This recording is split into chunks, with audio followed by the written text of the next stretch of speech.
Hello বন্ধুরা, কেমন আছো তোমরা সবাই? Welcome to my another blog. তো বুঝতেই পারছো আমি গাড়ির মধ্যে আছি। তো আমি বেরিয়ে গিয়েছি ফারাক্কার উদ্দেশ্যে।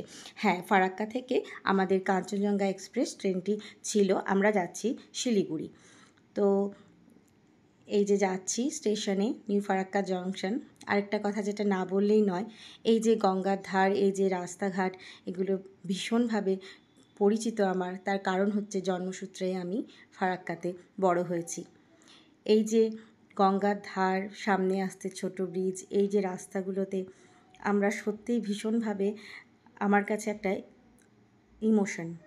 সত্যি কথা বলতে, যখন এই জায়গাটা পার হয়ে যাচ্ছিলাম আমার চোখটা একটু ভিজেই আসছিল।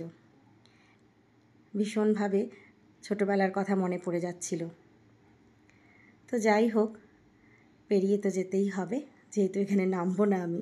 এই যে সোজা রাস্তাটা চলে গেলেই আমরা ব্যারেজ কলোনিতে পৌঁছে যাব। যাই হোক, স্মৃতিচারণা করতে করতেই পার হলাম। তো আসছে অনেক কটা নতুন ব্লগ আমার চ্যানেলে, অবশ্যই সাথে থেকো। Tata, bye bye.